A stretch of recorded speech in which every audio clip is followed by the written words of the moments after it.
Translation. Sukadeva Goswami said, O Maharaj Parikshit, descendant of Maharaj Bharata, I shall now describe the dynasty of Puru, in which you were born, in which many saintly kings appeared, and from which many dynasties of Brahmins began. Purport by Srila Prabhupada. There are many historical instances by which we can understand that from Kshatriyas many Brahmins have been born, and that from Brahmins many Kshatriyas have been born. The Lord himself says in Bhagavad Gita 4.13, Chaturvanyam maya shristam gunakam vibhagasha. According to the three modes of material nature and the work ascribed to them, the four divisions of human society were created by me. Therefore, regardless of the family in which one takes birth, when one is qualified with the symptoms of a particular section, he is to be described accordingly. Ya lakshanam proktam. One's place in the Varna divisions of society is determined according to one's symptoms or qualities. This is maintained everywhere in the Shastra.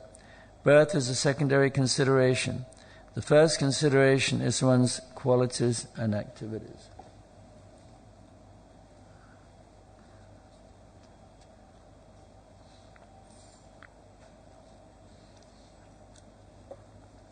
Om Jnanatimrandasya Gnananam Shlakaya Chakshurumritam Yena Tasmai Shri Gurave Namaha Shri Chaitanya Manobhistam Stapatam Yena Bhutale Swam Rupa Kadamayam Dadati Swapadantikam.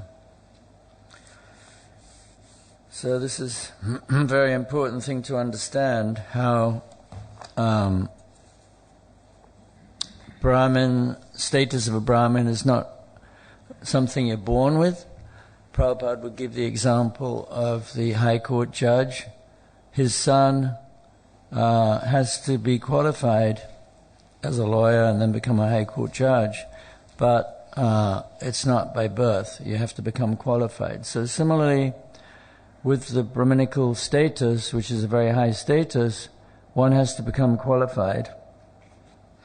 And Prabhupada said that when you get Brahminical initiation, doesn't necessarily mean you're a Brahmin. You have the opportunity to become a Brahmin, but you're not necessarily a Brahmin just because you get a Brahmin thread. So Prabhupada, to become a Brahmin is a very high status. Great. So, Brahmin in modern Indian society, unfortunately, Brahmin is taken very cheaply, and many people are claiming to be Brahmins, but they are not at all qualified, and therefore, because so many people are posing as Brahmins without being qualified, the culture has become very degraded, although of course India is the greatest culture, Vedic culture is the greatest culture, and it's based on the Vedas, and the Vedas are spoken by the Supreme Lord himself. And so a Brahmin is one who knows the Vedas, and the Brahmin is a very high status, as you can understand from some of the interactions between the Lord in his different forms and his instructions about Brahmins, which I was going to read a few, which are very interesting, so you know exactly what a Brahmin is. Because a Brahmin is a very high platform which is worshipped by the Lord himself. So, we may get a Brahmin thread, but to actually develop these qualities that a Brahmin really has as being praised by the Supreme Personality of Godhead, that is not so easy. So these are some of the qualities that we should aspire for, or this is the kind of purity that we should aspire for, to become real Brahmins. Because real Brahmins in India, they were respected so much and they were worshipped so much because they actually did represent the Supreme Personality of God. They were the mouth of the Lord. But when Brahmins became degraded, society became degraded. But even in present Hindu society, people respect Brahmins. That's why people put a Brahmin thread on. Oh, I'm a Brahmin, and they get so much respect. But to be a genuine Brahmin, that is to become very dear to Krishna, to Vishnu, and to really represent him. So these are some verses which I found in the Srimad Bhagavatam, which really show how much Krishna worships the Brahmins. For instance, here in the third canto, this is the chapter, the two doorkeepers of Vaikuntha, Vijay and Vijay, are cursed by the sages. Text number 4, Vishnu says, "To me the Brahman is the highest and most beloved personality. The disrespect shown by my attendants has actually been displayed by me, because the doormen are my servitors. I take this to be an offense of myself. Therefore I seek your forgiveness for the incident that has arisen. Anyone in the entire world, even down to the Chandala, who lives by cooking and eating the flesh of the dog, is immediately purified if he takes bath in hearing through the ear the glorification of my name, fame, etc. Now you have realized me without doubt, therefore I will not hesitate to lop off my own arm if its conduct is found hostile to you." The Lord continued, "Because I am the servitor of my devotees, my lotus feet have become so sacred that they immediately wipe out all sin. And I have acquired such a disposition that the goddess of fortune does not leave me, even though I have no attachment for her. I do not enjoy the oblations offered by the sacrifices in the sacrificial fire, which is one of my own mouths, with the same relish as I do the delicacies overflowing with ghee, which are offered to the mouths of the Brahmins, who have dedicated to me the results of their activities, who are ever satisfied with my prasad. I am the master of my unobstructed internal energy, and the waters of the Ganges is the remnants left after my feet are washed. That water sanctifies the three worlds along with Lord Shiva, who bears on his head. If I can take the dust of the feet of the Vaishnavas on my head, who will refuse to do the same?" So listen, the next verses especially. "The Brahmins, the cows, and the defenseless creatures are my own body. Those whose faculty of judgment has been impaired by their own sin look upon these as distinct from me. They are just like furious serpents, and they are angrily torn apart by the bills of the vulture-like messengers of Yamaraj, the superintendent of sinful persons.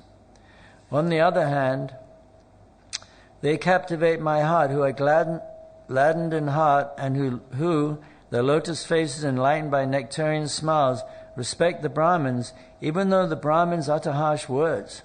They look upon the Brahmins as my own self and pacify them by praising them in loving words, even as a son would appease an angry father, or as I am pacifying you." So this is just one thing. There's many others, which I was going to read, but don't want to read the whole class. But there's another section where Prithu Maharaj is giving instructions to the citizens, which is a very amazing talk glorifying the Brahmins. He says, "O respectable personalities present here, I beg the blessings of all of you that I may perpetually carry on my crown the dust of the lotus feet of such Brahmins and Vaishnavas until the end of my life." This is an incarnation of the Lord, Prithu Maharaj, Shaktavesh Avatar. "He who can carry such dust on their head is very soon relieved of all the reactions of sinful life, and eventually he develops all good and desirable qualities." So the Brahmins, he goes on to say, only have one wealth. Does anyone know what it is? The wealth of the Brahmins is it's good behavior. The Brahmins' only wealth is good behavior. So all these great personalities are glorifying the Brahmins, and so the Brahmins are very important. Of course, the purport doesn't just talk about how important Brahmins are, but it talks about a little bit about Varnashram, talks a little bit about how Brahmins are born from Kshatriyas, and vice versa. Kshatriyas are born from Brahmins. For instance, Jamadagni, he had Parashuram. Jamadagni was a Brahmin sage, and he gave birth to Jamadagni, who was a Kshatriya. Rishabdev, he gave birth to 100 sons. 9 of them were Brahminical, 91 were Kshatriyas. So, but we cannot really judge a person's dearness to Krishna on the status of whether they're a Brahmin, because it's not just about the Brahmins, it's about being a Vaishnava. A Vaishnava is really what Srila Prabhupada wanted to train devotees to become, not just Brahmins, that a Vaishnava is one who develops love for Krishna and serves Krishna and tries to spread Krishna consciousness. So there are many examples actually of Brahmins who were not really dear to the Lord. One example is in the Chaitanya Bhagavat. The Chaitanya Bhagavat describes how there was one Brahmin who was very pure. He didn't eat anything but milk products. And Srivas Thakur, he wanted to give him a chance to be in the kirtans of Lord Chaitanya. So he sneaked him into the house of Srivas Thakur so that he could be there when they had their nocturnal kirtans, which was the more intimate type of kirtan, where they had kirtan in the house instead of going out on the street. So he was there, but Lord Chaitanya felt that something was wrong. So he didn't feel his usual ecstasy. So he said, Srivas, there's something up here now. Something going on. So anyway, they looked around and they found this Brahmin. He was hiding in a basket. And so Lord Chaitanya said he has to leave. And Srivas Thakur was explaining, but he's very pure. He's been a Brahmin for so long. He was born as a Brahmin. And he only eats milk products. And so Lord Chaitanya he got quite angry. Actually, he said, he's not qualified just because he eats only milk products and he's a Brahmin. You know, this is a very special thing to associate with me and with my devotees. Please just get rid of him. But anyway, later on, Lord Chaitanya relented and he allowed him to come back. But the point was that, you know, it's not just because one is a Brahmin, because Brahmins can become fallen. Even as we see with Ajamil, he was born in a Brahmin family. If you know the story, he was a pure Brahmin, but he fell down. He saw some Shudras, a man and a woman, embracing, and just by seeing that, he became attached to the idea of having sex, and he fell down, and for his whole life practically he became fallen. And even in Srila Prabhupada's pastimes, he had some intimate devotees who were very Brahminical. He called them Panditji and this and that, but they didn't really stay the course necessarily after Srila Prabhupada left the planet. Whereas you've all heard of Jayananda, I'm sure. So Jayananda was a Vaishnava. He was a Brahmin and a Vaishnava. But he would do very menial kinds of work. He would carry out the garbage. He would fix the vehicles. He was always in dirty clothing with oil on it. He would wash the pots. He would go on Sankirtan. But he was very dear to Prabhupada. There's many stories about Jayananda. One time he fell asleep in the class. Generally, Prabhupada didn't like it when devotees fell asleep in the class.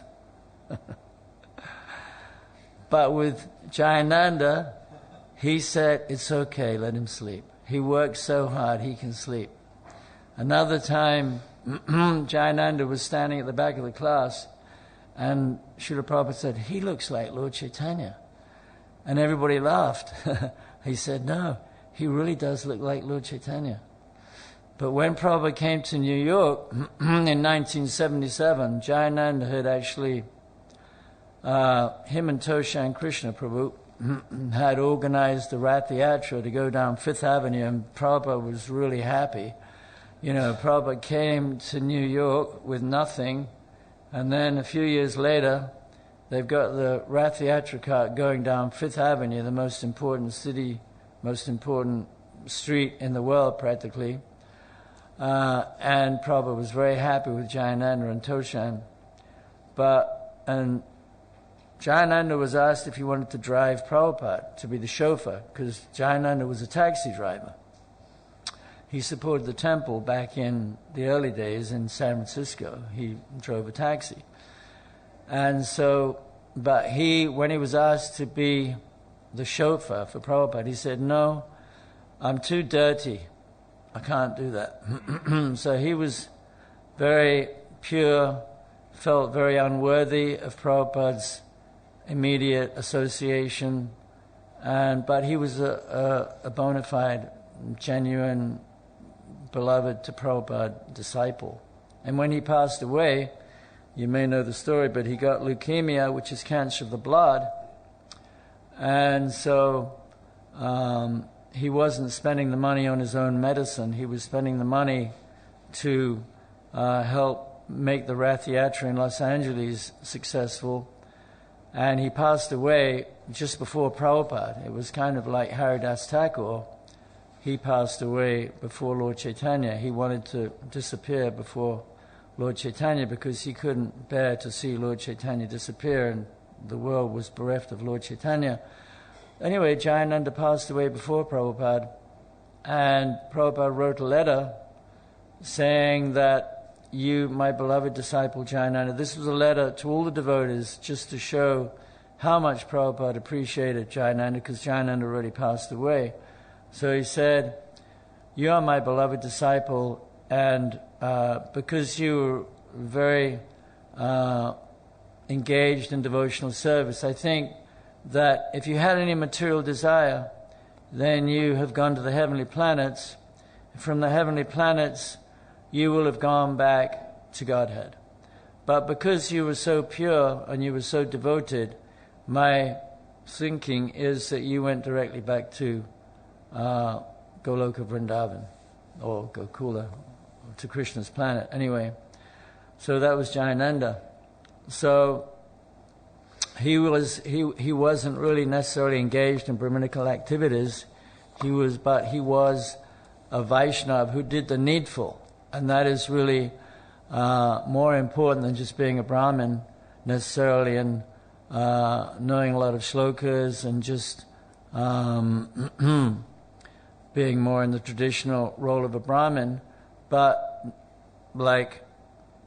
doing whatever is necessary to spread Krishna consciousness. Of course, we have to have Brahmins, because the Brahmins, according to one purport in the section where Prithu Maharaj is instructing the citizens, in the purport Prabhupada says, "One should therefore study the Vedas with faith, not for one's personal knowledge, but for the sake of spreading this knowledge and these activities through real faith in the words of the Supreme Personality of God in the Vedas."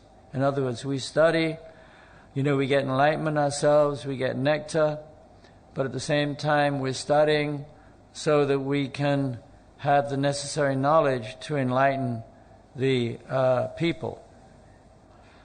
So there's many instances where Brahmins, they were superseded by people who were not Brahmins, like the wives of the Brahmins. When Krishna was hungry, he told Balaram, I think it was, to go ask the Brahmins for some food, and the Brahmins, they were engaged in their yagyas, chanting their mantras, everything else, and they didn't have time to worry about whether Krishna was hungry, which was the whole point of their sacrifices, is to please the Lord. But they were too Brahminically chanting their mantras that they didn't really get it. So anyway, Krishna sent him to see the wives of the Brahmins, immediately understood that actually Krishna's hungry. This is, the opportunity we've been waiting for many lifetimes to feed the Lord. Shri Shri Radha Gokulananda Ki Jai, Sita Ram Lakshman Hanuman Ki Jai. So, another instance would be Ambarish Maharaj. Ambarish Maharaj was a Kshatriya, but he actually he excelled by far Durvasa Muni. Durvasa Muni was a great Brahmin, and he came with his thousands of followers when Ambarish Maharaj had offended him. Actually, Ambarish Maharaj, he was fasting for a long time. I think he was fasting for a year or something. It was a long time anyway. And he wanted to break his fast on Ekadasi. So Durvasa Muni showed up before he broke the fast. And he didn't want to eat before Durvasa Muni ate because he didn't want to offend him, but he wanted to break the fast, so he decided. Actually, he consulted the Brahmins. Prabhupada points out in the purport that he consulted the Brahmins because he was a Kshatriya, and the Brahmins' dharma is to consult the Brahmins. But he already knew what he should do because he was a great devotee. He didn't need to consult the Brahmins, but just out of etiquette, he consulted the Brahmins. And they told him, yes, take some water. But when he took the water, immediately Durvasa Muni was so offended, even though he was a Brahmin and a sage. And so this demonstrates the fact that, a Vaishnava is way above just being a Brahmin, because he was a Kshatriya, not a Brahmin. So Brahmins are very essential in society, but they have to be genuine Vaishnava Brahmins, which is described in all these verses where the Lord is glorifying the Brahmins, that the Brahmins are devotees of Krishna. There's another instance, a very nice instance in the 10th canto, where the cart demon tries to kill Krishna.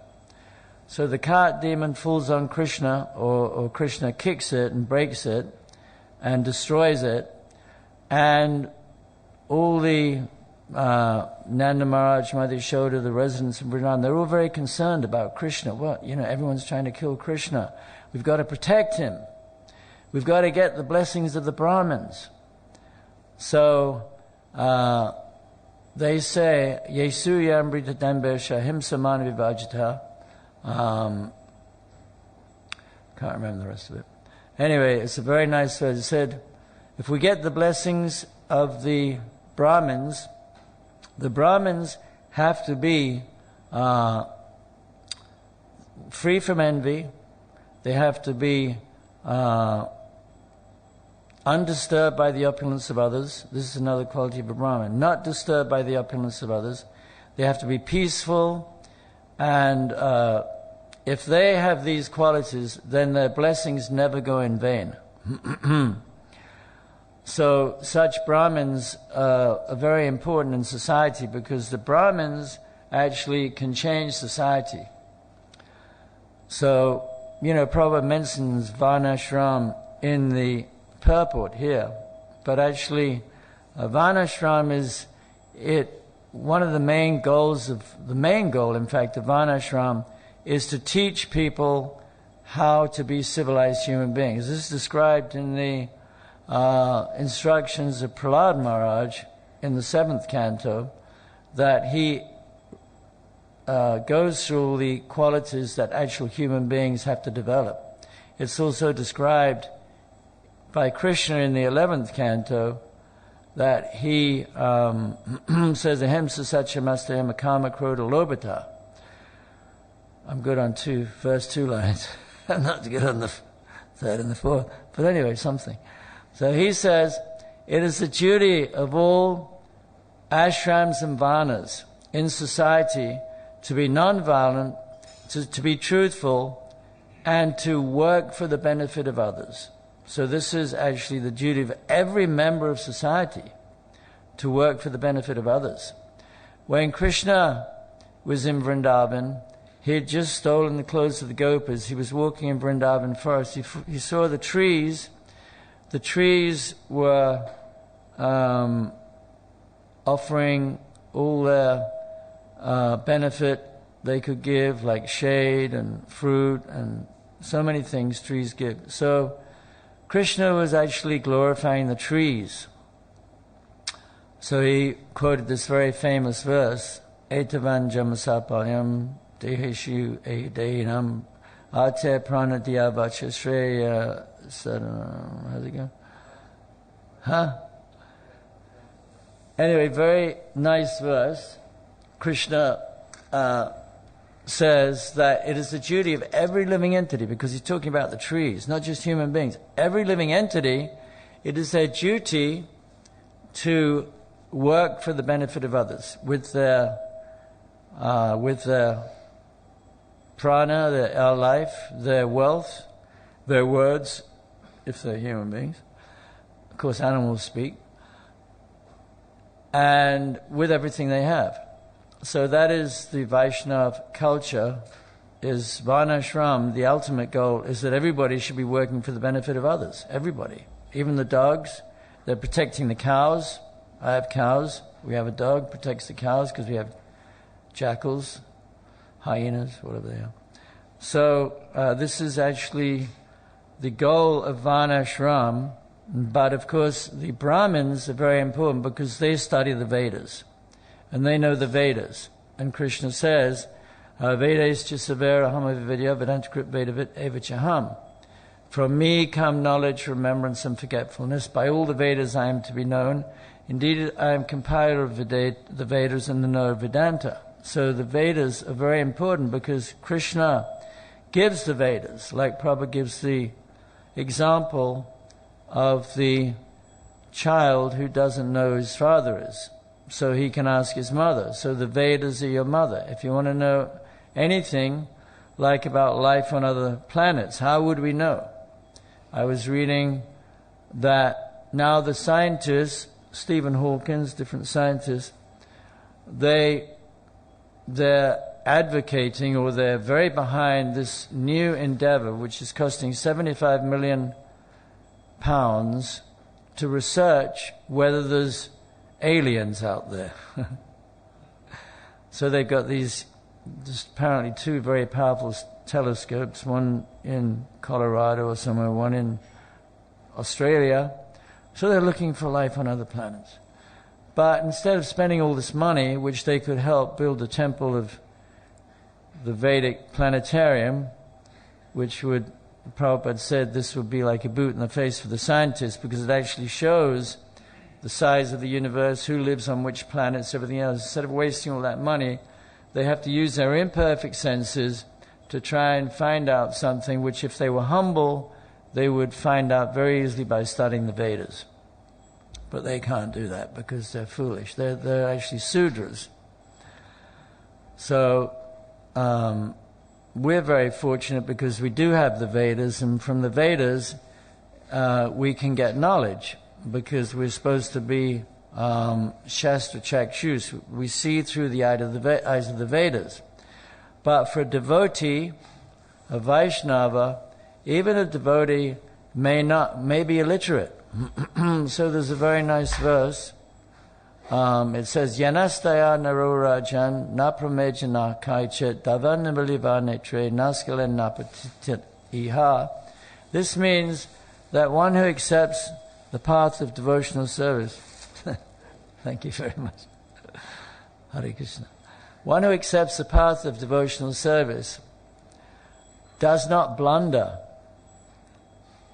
Even if he is running blindfolded, he will not trip or fall. So this is a very nice verse in the 11th canto.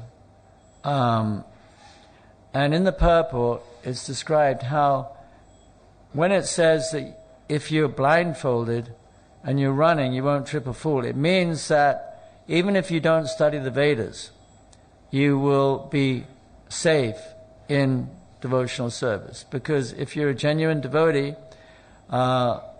this, reading is not necessary. But, of course, the Brahmins, they study the Vedas. This is one of their qualifications, because they have to cite evidence. Like Prabhupada, he always quoted evidence from the Vedas. He always quoted verses. He wanted us to learn all these verses. So this is important, especially when you're young, to learn verses, because when you get old, the memory really goes. Just like even Srila Bhaktisiddhanta Saraswati Thakur, he didn't even live that old. He was only 63, I think, when he passed away. But when he was older, he couldn't remember some of the verses, like simple verses. He had to get prompts. So when you're young is the time to learn verses. And those verses are very important because they will give you so much sustenance through your whole life. And those verses will give you life, and they will give you strength and conviction. So there's another story of a Brahmin who became fallen, was in the pastime of Lord Nityananda in the Chaitanya Bhagavat. It's described how there was a Brahmin who became a thief, and he had a gang of thieves. He was the head because he was the most intelligent, but he organized his thieves because Lord Nityananda used to wear beautiful jewelry and clothing. And so they decided they were going to rob Lord Nityananda. So they surrounded the house, and Lord Chaitanya's residence was guarded by these amazingly powerful, sturdily built security people. Probably the wrong word, but anyway. But these thieves, they said, well, we'll never be able to steal Lord Nityananda's jewelry with these people around, so we'll better wait. And then, there was terrible storms that night, and they got bitten by insects. It happened several nights running. And they fell into ditches, and they got bitten by mosquitoes, and it was just terrible. And after 3 nights, they gave up, and the head thief, who was a Brahmin, he went to Lord Nityananda and he apologized, and he realized, that Lord Nityananda was a very special person. So Lord Nityananda forgave him, and he told the Brahmin that now you should preach to all the thieves and dacoits. This is your service. So actually, Jagai and Madai, they were born in Brahmin family too. And they became so fallen. But Lord Chaitanya was so kind that when they became rectified, Lord Chaitanya said that anyone who offers prasadam to Jagai and Madai is like offering all the honey from many universes to the Supreme Lord Himself.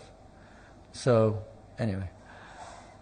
Anyway, so we're trying to become Brahmins. It's not that easy. We're trying to establish Varnashram. It's not very easy to establish Varnashram, because basically to establish Varnashram, people have to accept the Varna they're in, which a lot of times devotees don't like to accept. We want to be Brahmins. At the same time, you need Kshatriyas.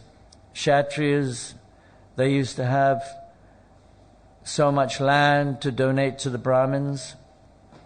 And of course, one thing I didn't mention is how important the cows were in Brahminical culture. And a lot of these verses spoken by these different incarnations of the Lord, He glorifies the Brahmins, but along with the Brahmins, He glorifies the cows, how the cows are so important in society that you cannot actually have Brahminical culture without cow protection. Really, everybody, in any varna, in any ashram, should be somehow or other connected to the cows. We should either go stroke the cows, or donate to the cows, or milk the cows, or make nice sweets out of milk products for the cows. we should have something to do with the cows, because the cows are very important. And cow's milk, actually you need cow's milk, and not just, from the stores cow's milk. We need proper cow's milk to actually develop good intelligence, by which we're supposed to understand these scriptures, because milk is liquid religiosity. So, anyway, these are just a few things. So if anyone has any questions or comments, please go ahead.